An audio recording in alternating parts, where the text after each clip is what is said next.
Hey, good afternoon and good morning to everyone from overseas that have joined us today. Thank you so much for joining us for our second episode of Payroll Without Borders. And of course, I have Rick Hammell with us today. And Rick is going to be sharing his insights on data security in the age of remote work. So, hi, Rick. Nice to see you. Do you want to introduce yourself to people that I don't think there won't be many people that don't know you, but would you like to introduce yourself to those that don't? Yeah, thank you, Melody, for having me, by the way, this morning. Rick Hammell. I'm a founder and author, but really my background's in HR, and I really focus on best practices to really support companies who are looking to expand their employment workforce around the world and best practices to make sure that they're compliant when doing that. So I'm excited to have this conversation today with GPA. As always, Melody, thank you for having me again, and let's get started. Yeah, so we love our sessions to be interactive, and I have to say the last session we had was a little bit quieter than normal. So please feel free. We're here for an hour today. So if you do have any questions for Rick, let us know what the questions are, and I can let Rick know, and then he can answer those. But we also want to know where everyone is from today. So if you're from the States or anywhere in Europe or UK, let us know. So today we're talking about a huge subject, really, and it's just become more apparent, hasn't it, over the last 18 months, shall I say, or even less than that. Payroll and HR seems to be a key area that people, the criminals or the bad actors, I should say, have been focusing on. So what challenges are we looking at, really, with remote work and cybersecurity, Rick? Yeah, I think the biggest challenge, if we're going to start with challenges, is when employees are working from home, they tend to have a weaker network for security at home. Typically companies really focus on their robust network. If their Wi-Fi, their networks they're secure from the office setting. But when you think about employees that are working from home, they're using the traditional Wi-Fi kind of networks from that perspective.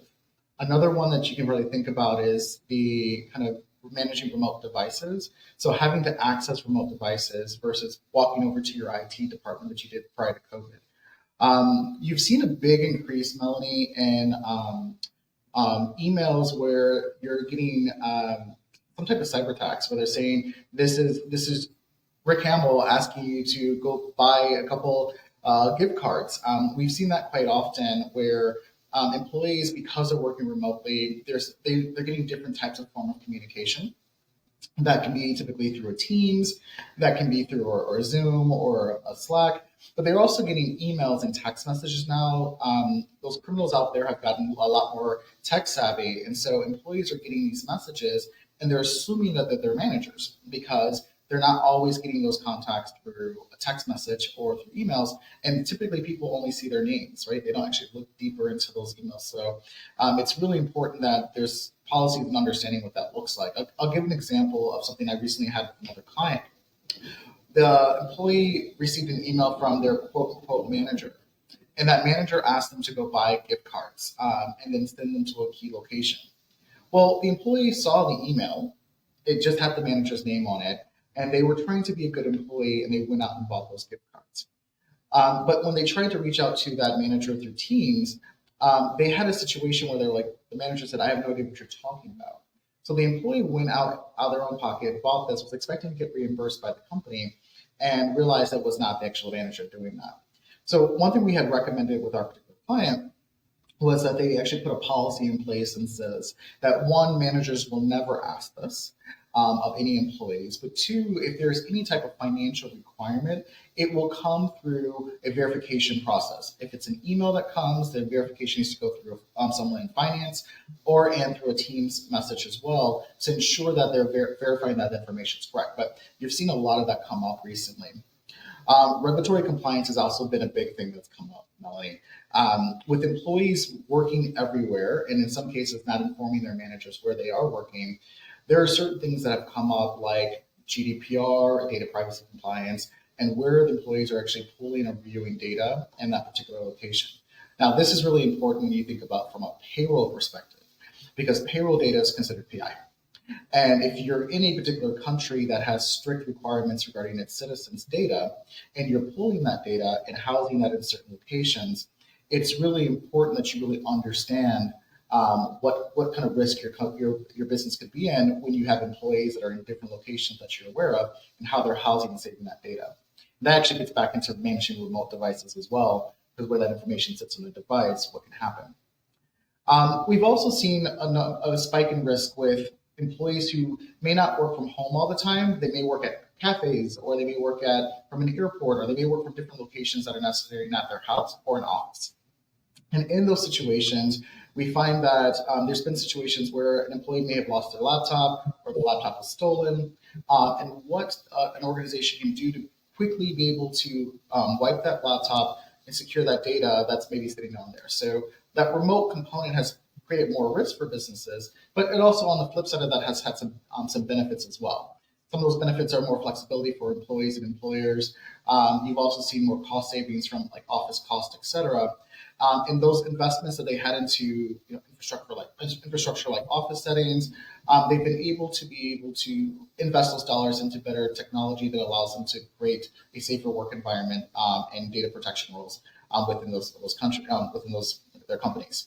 Another thing I think is really important, especially with everything that's going on in the world, business continuity and disaster recovery has actually been a benefit as well for this as well. Not having all employees in one central location has allowed employers to have better disaster recovery or business continuity when things happen. There have been situations where there's been volcanoes that have gone off, or there's been disaster hurricanes in certain places. Because employees are not in one central location, businesses can continue their business without having that much of a disruption with this new workforce. One of the things that kept on happening, I'd say about 9 months ago, was I'd had a number of people just over consecutive weekends saying, "Oh, Mel, you've just sent me a really weird email. Like, it's really odd. Are you okay?" And what I've realised was on my LinkedIn profile, I have 3 little purple dots at the end, and I asked somebody to send the email over, and it had my name with 3 purple dots, and obviously it wasn't from me, it was a scam. So what they're actually doing was getting it from LinkedIn, and then trying to obviously get somebody to do something which they shouldn't have done. And I was really shocked about how easy it was for them to do that, and on consecutive weekends as well. So they're evolving, aren't they? Yeah, you have to, employees, I really encourage, especially companies, to put policies in place to how to verify. If something just seems a little odd, it's important that you just take that extra step to verify that email address. It may say Melanie, but it will, the email address won't be your actual email address. So putting policies in place to do double checks to verify that information will allow them to be a little bit more secure. It's also, again, as I mentioned earlier, it's important that when there's policies in place where employees, you reiterate that you do not require or request employees to do X amount of its financial requirements or purchases. And in reiterating that constantly, communication, especially in this remote world that we live in, is really important. Sending an email or saying it once on a town hall is not enough anymore, given that employees are really busy. And those things, when they're trying to get something done, it just becomes a checklist item. So how do we as leaders really reinforce those practices is really important in how we communicate it, we implement it, and we reinforce it within the organization. Yeah. Well, it's so nice to see so many people joining us today. Rick, in the UK, we have abnormal hot weather. So there's a lot of messages to each other from everyone in the UK just saying how much they're enjoying the weather. But obviously, if you have any questions as well, but yeah, we are loving the weather at the moment. You guys took all the heat from Chicago, because we had beautiful weather last week, and now we're in our cold. I'm in a sweater now. Oh, really? We're in like t-shirts and shorts at the moment, which is like the weirdest for October. But it's good to see everyone on chat and talking to each other, so it's great. So go back to cybersecurity. How has the landscape evolved with the increase of remote work? Yeah, I think when you look at a couple of examples I've given earlier, it's just how do we make sure that we're building infrastructure, testing, and also making sure that we have a disaster recovery policy if something happens. One thing that's really important is that, again, that employee working from home, let's say they open that email that actually has this virus on it, what does an organization have from a policy perspective that allows them to pull that computer off the network very quickly so it doesn't affect the rest of the network? How can they make sure that they can secure data? How do they have firewalls in place to make sure that that data is secure? And then another thing that you have to think about is if for any reason it's not just if someone hacks the computer, what happens if you lose the computer? Sometimes you lose it and it's just, sitting somewhere and then no one's actually stolen it from that perspective. You just forgot it somewhere. But it still has personal data on there. So there has to be encryption keys and things like that you need to make sure you put in place from a practice perspective to make sure you're fully compliant. Another thing that I think is really good, and I've seen this happen a number of times with our clients, reinforcing change policy, password change policies, frequent password change policies are really important there. So if employers are going to have it's every 30 days, 45 days, or 60 days, it's important that they're able to put those things in place so that even if someone is hacked or someone starts to learn other people's passwords, because now you can actually look at consistent passwords and kind of figure out passwords for employees through hacking, you are able to reinforce or force the employees to have that, to change that password. There's also a new platform, I can't think of the name off the top of my head, where they can see what common passwords that employee uses, and it forces them not to use that password. So they'll tell you that's a weak password because you've used this password multiple times, and there's software that you can download on your computer, and I'll have to share that after this talk because I've looked at that recently. But when you use a password consistently, your computer that saves that information will say, wait, we're not going to allow you to use it for this system because your company requires a bigger encryption on it because you are not using common passwords that you've used in the past. So that type of security, I think, is really important as when you're looking at remote work and how the companies are evolving these days to be able to support security within those companies. Yeah. The thing is, I don't know if it's like an age thing, but when you're constantly changing the password, and I know it's wrong, but sometimes you do use something a bit similar because there's so many, everything's password now, isn't it? That's your life as soon as you come on. I mean, I've got a Mac, so luckily I can use my fingerprint, but it is just keeping on top of that, isn't it? Well, Melanie, that's the thought process that these hackers are thinking about. They're like, we want people to think that, I don't want to change my password. I want to use the same password. Because once they find out that first password, they can easily hack the rest of your information. So it's not just about the company's secure data, which I think is really important, but your own personal data. Because as you just said, most people tend to use the same password both for work and for their personal lives. So putting a policy in place or a structure in place that kind of prevents that, it also protects not just the employee's personal data, but the company's personal data as well, or data that's in the system. Yeah. So what are the most common cybersecurity threats facing remote workers, and how can they be mitigated? Yeah, I think really it's just the most common thing that I find is training is not as strong as it should be. Organizations really need to be able to look at building cybersecurity awareness and training within their organizations, because if they do that, it really shows the importance of that. When you onboard with as an employee, that you're going to get that cyber training, and that's typically the first time that you see it, and then the next time you see it is when there's an incident that happens. That's not good. That's not a good practice when you think about that. Everyone has different experiences with that. Also, there's different rules and regulations in every country, but also it's really important to reinforce it from the top down and the bottom up, because if you do that, then it becomes top of mind for everybody. I remember, if you remember a few years ago when GDPR was the big word and everyone was trying to figure out how they're going to be compliant with GDPR. And that became so important, it created almost a frenzy in the world of how to make sure they comply with the regulation. I'm not saying go that dramatic from that perspective, but what I'm saying is that it put it at top of mind with everybody. And even in countries that are not subject to GDPR, people still use the term GDPR because it's the strictest rule. So there was a basis or an expectation that's been set in regards to data privacy. And I think that when you think about cybersecurity and best practices within an organization, it's the responsibility of the leadership team that really reinforces that and make sure that they're supporting the organization to make sure they're putting those practices in place. And that also, by the way, means investment. A lot of times you hear compliance teams or HR teams or payroll teams talk about security. Not everyone should be sending personal data through emails.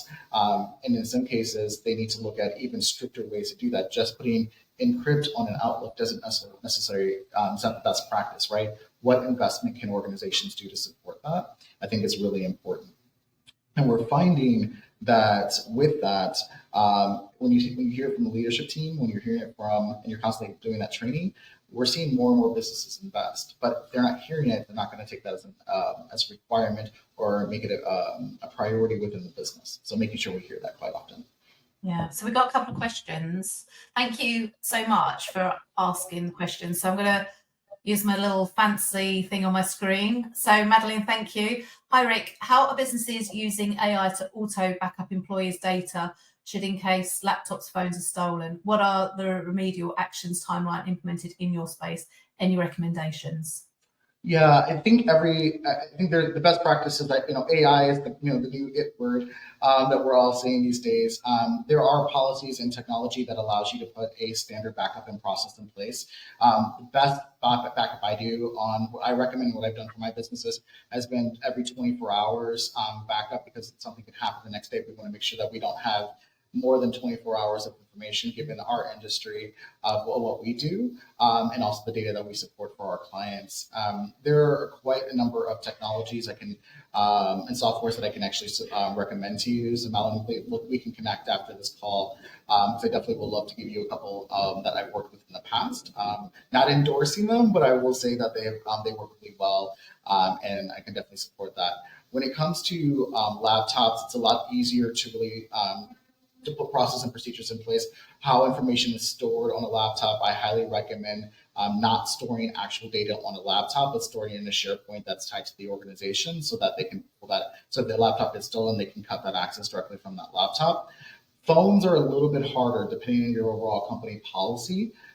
Your policy, most companies are no longer buying phones for employees. They're actually having employees leverage their own phones. And that becomes a little bit more difficult in how information is accessed. And so there are encryption or authentication codes that you can use. I've definitely leveraged those within, like, for emails or access into certain systems. But you also have to realize that employees are leveraging this for their own uses. It's unlike a laptop, which they should not be using for personal use. Their phones are they're going on social media, they're downloading certain things, they're watching videos on YouTube, and they have a lot more risk and access to certain risk inside the risk that comes out there. So I think it's really important you think from a company policy and how people are leveraging their phones, but also how you can make sure you protect that through using certain apps or data points or softwares that you can use to help mitigate some of that risk. But your cell phones, uses of personal cell phones tend to be a little bit more riskier because the company can't control everything that an employee does on their personal phones. And most employees don't want to carry two phones. Yeah. Okay, so the next question is, what about when your IT doesn't buy into security? I recently asked about using a VPN and they were very lax and said it wasn't needed. Yeah, I would be concerned, and especially in the world we live in today, if IT is not into security. I'm not here to judge on that perspective, but I think that you need to make a case behind that. There's a lot of risk that comes into PI information being leaked. There are a lot of organizations who have had very bad reputations because of this. They've been hacked, or the information's been leaked, or it was on someone's cell phone or someone's laptop, and information got out there. Depending on where you are and what you do within your organization, and specifically under payroll, I think you need to speak with your leadership team and remind them of the information that you guys have and some of the obligations you have to your employees and or your clients, depending on your industry, and how you need to make sure that information is secure. I think it's just having a conversation. Melanie or myself are happy to have those conversations with you as well, and kind of walk through some scenarios that you can probably present to your leadership team, and also give them some insight on the data, or the dollars or the euros or pounds that it may cost if you have breaches or are not compliant with local law, employment laws, or data privacy laws. I'm sorry to hear that your IT department's not into security, but that's something we need to definitely discuss and approach to your leadership team, because that's quite important, especially with PI information. Yeah, I mean, we don't want to mention any cases, but there's some very well-known cases, just over the last few months where companies have been caught out or, attacked, cyber attacked, and even just showing your IT department those articles may, open their eyes up to actually taking it seriously. I know we've been talking a lot about cybersecurity. Mike Beer is on today, and we've had a few sessions talking about cybersecurity. And we own I own a fairly small organisation, and sometimes that keeps me awake at night thinking about IT security. So I think it's a really important subject that they should be taken seriously. Yeah, Melanie, I think the one thing that I think is important, especially when it comes to payroll and HR, sometimes we as payroll professionals and HR professionals think, I bought a platform that's supposed to be secure and they're liable for that if they have a breach. But you have to really understand and read those contracts as well, because if the breach is caused by something that you have done, then you are actually liable for that from that perspective. So it's really important to not just to rely on your vendors, which I highly recommend you review and make sure you understand their policies, but really also look at your own internal practices and best practices within and kind of managing cybersecurity and PI. When you think about your overall kind of overall structure and strategy, there's going to be investment required before that. Cybersecurity insurance has quadrupled in the last couple of years given remote work. And just to be very fair on that, that means the fact that the cost, and I remember when it was very low, it was a very small amount, nominal annual amount, the fact that it's gone up says that there's been a lot of claims within that industry. So if you're looking at just data out there, if insurance claims have gone up, that means there's higher risk for businesses, which means that you really should be taking the extra steps looking at that and making sure that when you're speaking with your leadership team, that you are talking about the investment and the cost savings that happens. When you put these things in place, you don't put policies in place, you don't put insurances in place because you expect it. You put it in place because you know it could happen, it will happen, and you want to make sure that you're mitigating that risk when it does happen.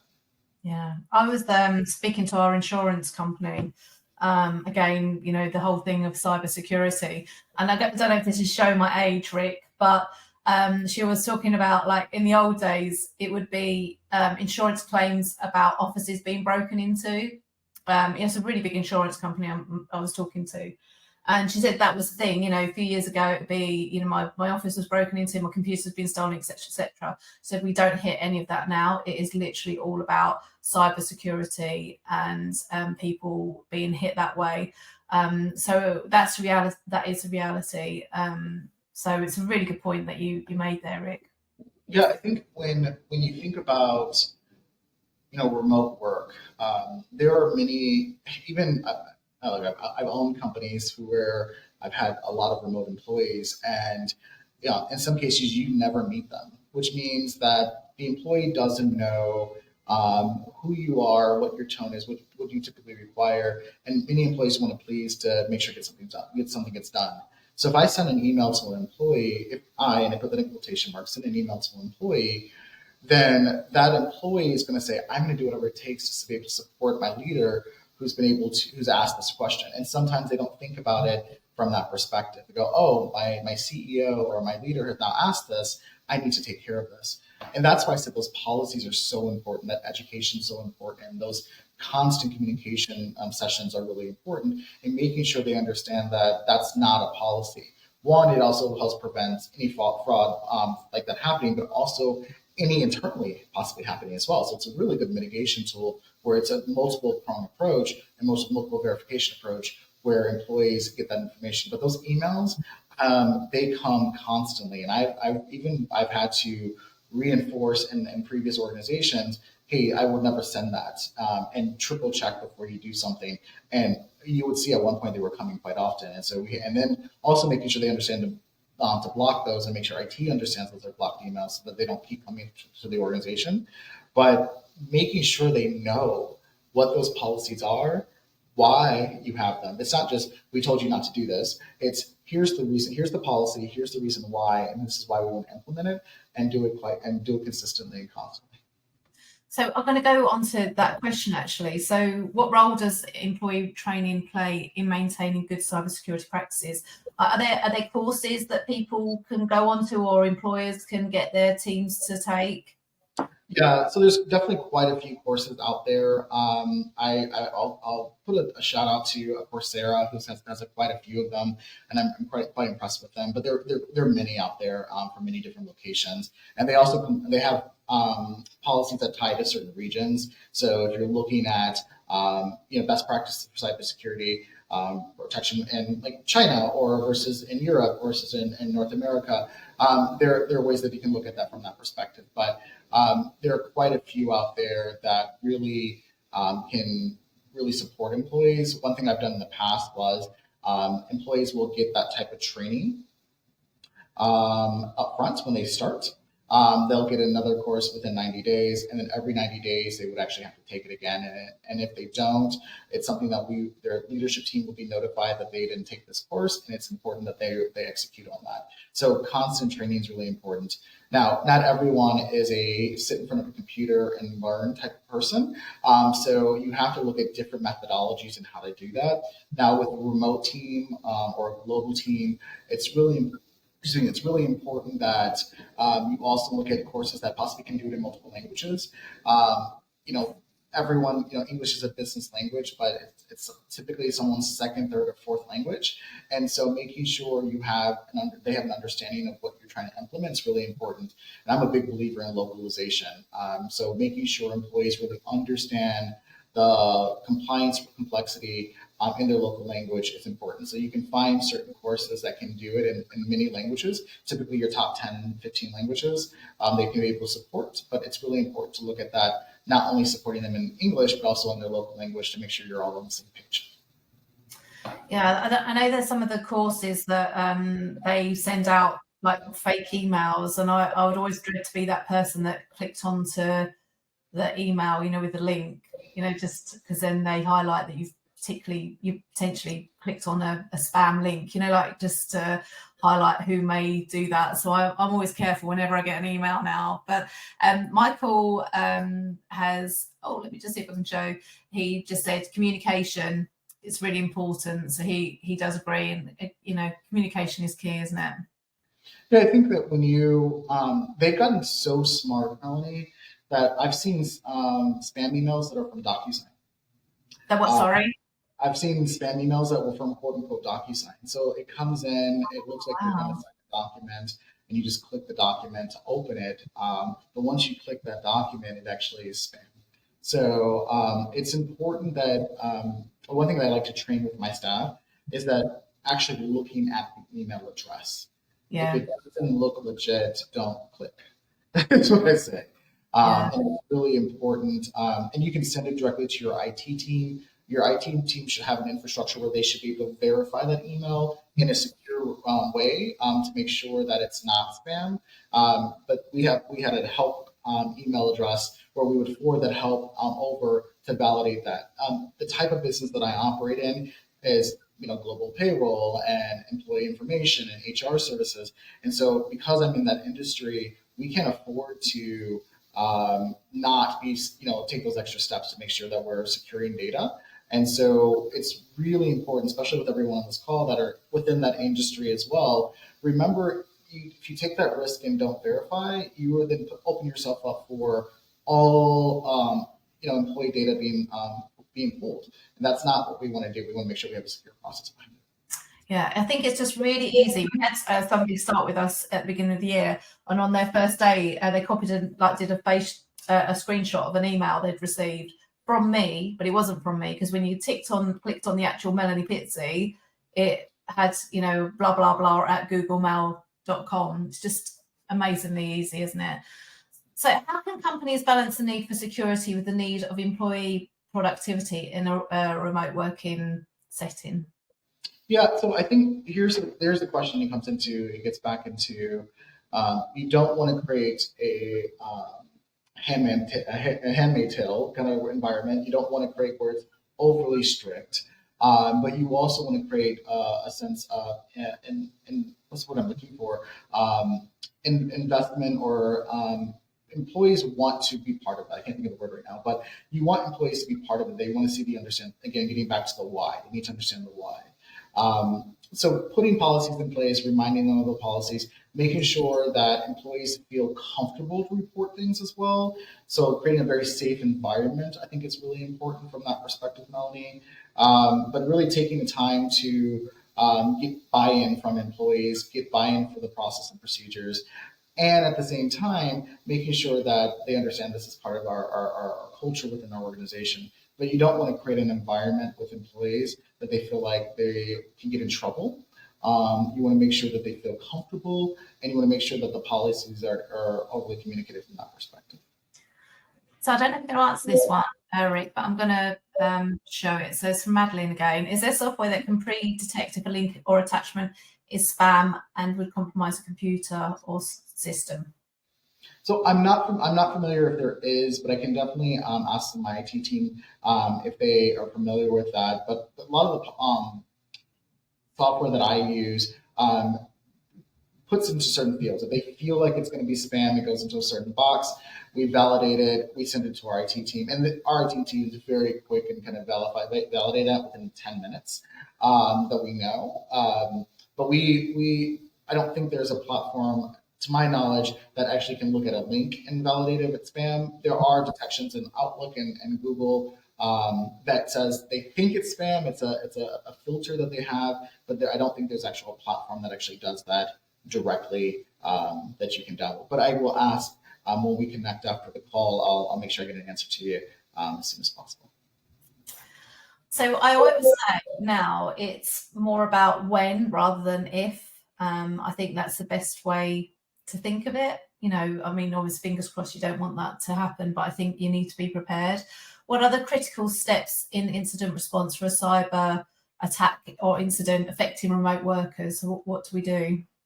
Yeah, so I mentioned this earlier, Melanie, it's just having those policies in place that allow, quick response. So how do I make sure I get a hold of IT to make sure they understand that I've maybe been hacked? There's software to detect. So IT teams should be running verifications on, if it's 24 hours, if they want to do it more often within the day, they should have that information. They'd be able to see that from your computer perspective. If there's a risk, they'd be able to cut that immediately. They have to, your platforms or your technology have to be able to be securely, easily taken off the network so that they can mitigate that risk and create firewalls so that nothing can impact the other parts of the business. VPN is another really secure way that companies can leverage that. It's a little bit more expensive because you're accessing another platform or another PC. Encryption emails are really good with that as well. And again, I mentioned earlier, I'm not just a fan of the encrypt or secure in Outlook. You got to have a really, really good one. I'll give another shout out to one that I think is really good. Virtue is one that I'm leveraging. They are really good, and banks like Chase Bank or JP Morgan, they're leveraging that one. So, it's at a bank kind of level of security. That's really good from that perspective. When you look at your remote computers, again, most employees are working from home.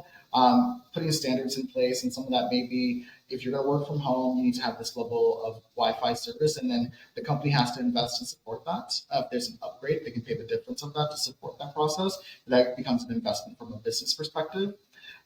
Regular updates that companies should be pushing within their platforms to make sure that the employees' computers are up to date and secure. And then again, patch management I think is really important as well, and how you're actually managing those backups and how management of that equipment. Okay, we have a question from Ian.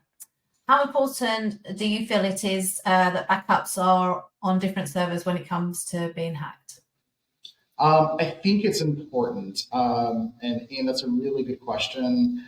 I think you've got to have, I'm not one to say that you have all your eggs in one basket. Things really are a lot more secure when you have different ways of managing things if something goes down. So when I look at IT practices, now the question comes into cost. Is that something the company can do? So that if you can't do it that way, it's not a prerequisite, but I think it's the best practice. Okay, thanks, Ian. And if anybody has any other questions, feel free to ask. How can businesses ensure compliance with industry regulations and data privacy laws when employees are working remotely? Yeah, that gets back into, and I just wrote an article on this, Melanie, about employees not always informing payroll, HR, or their leadership team where they're actually working.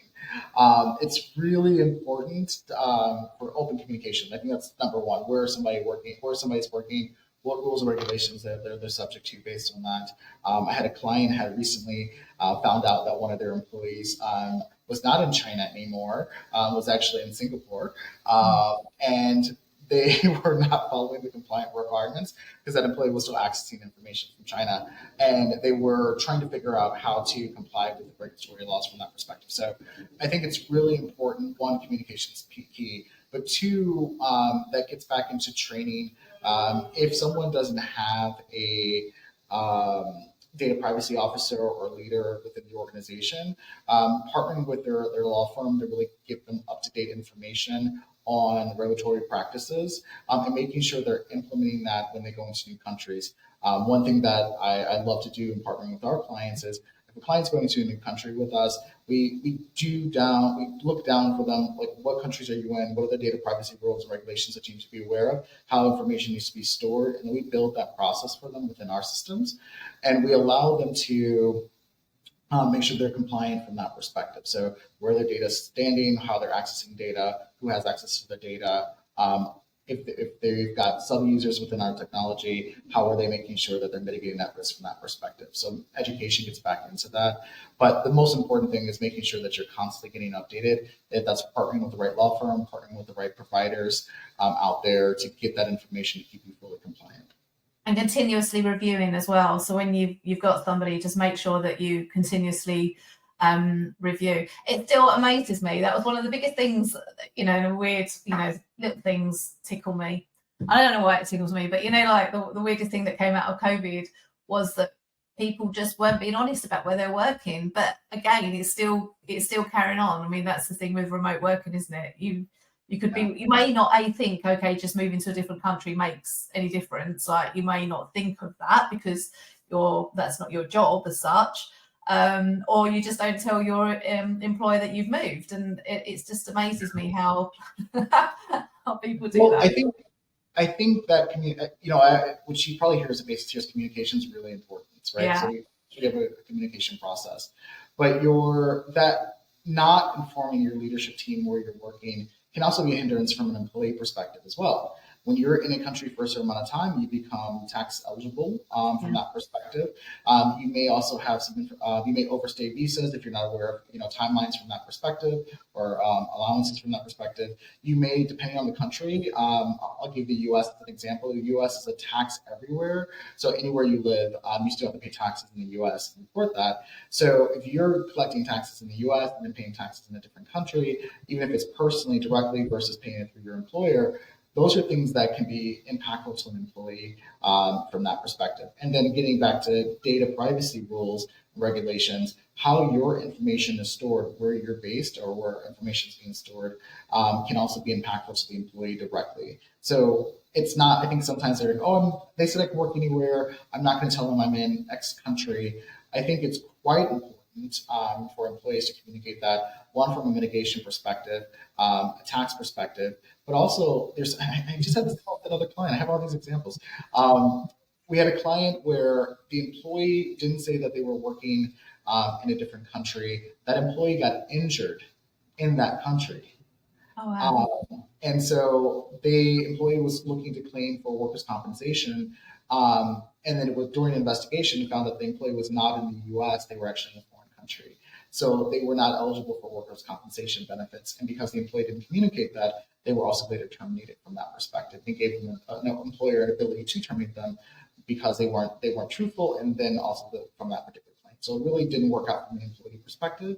Luckily, there was no cyber issues or data privacy issues, but from an employee perspective, that communication is also very important because it can be very beneficial to you when something like a workers' compensation claim comes up. Yeah, a huge impact. Okay, so we've got another question from Augusta. Thank you for your question.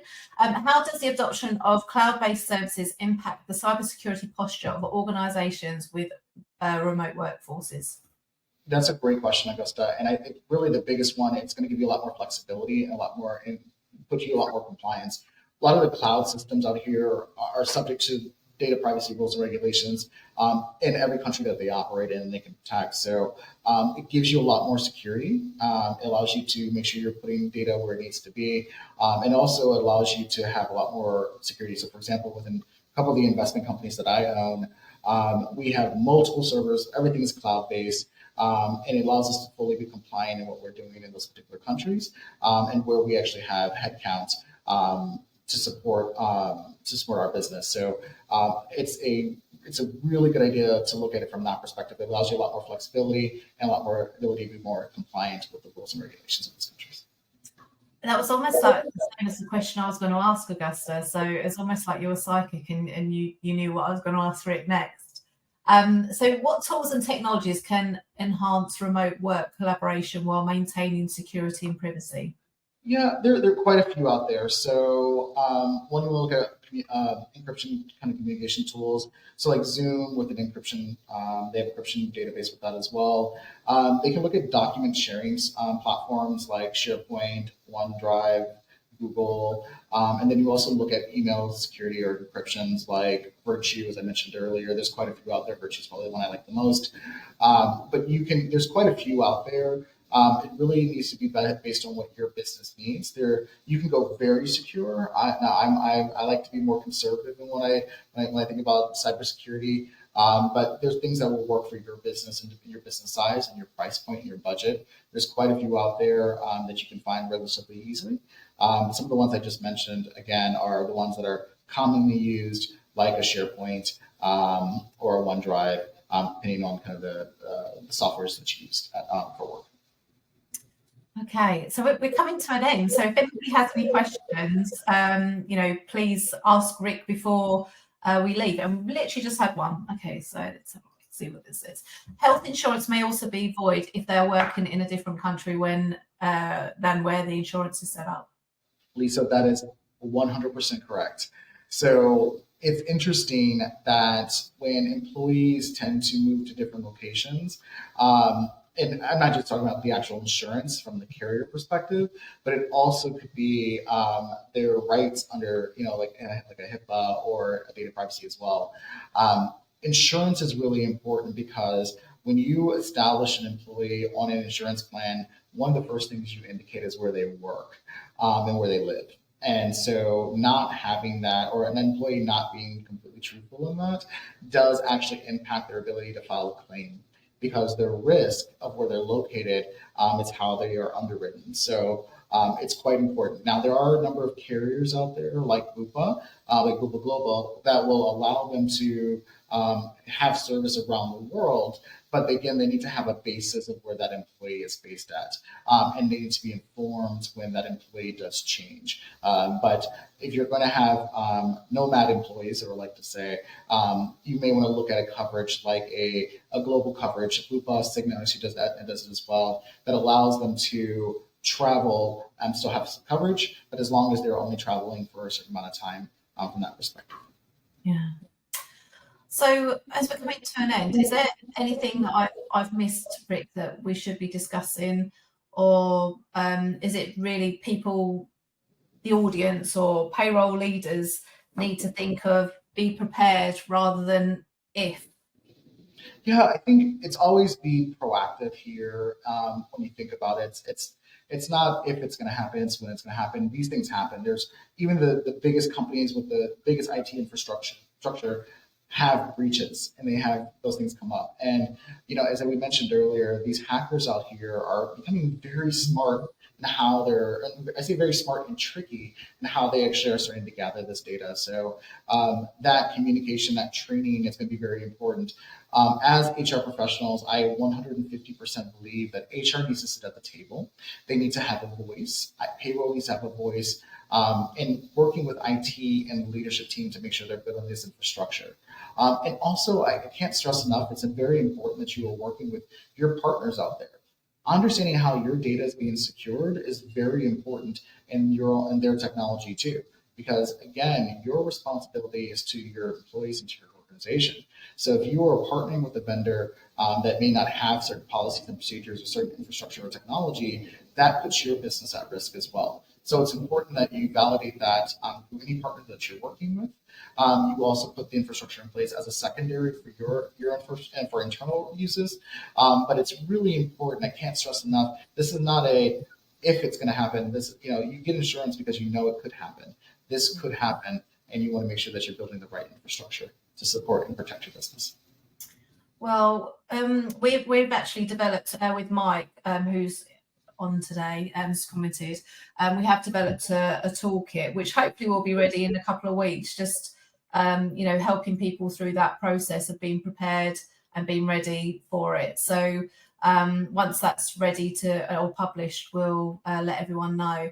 But thank you so much, Rick. It's been a really important conversation. I really feel like cybersecurity is unfortunately a hot topic. Maybe I shouldn't call it a hot topic, but it's an important topic that everyone should be prepared. So I know that you interact with people after these LinkedIn Lives. So are you happy for people to contact you directly should they have any questions? Yeah, please feel free to.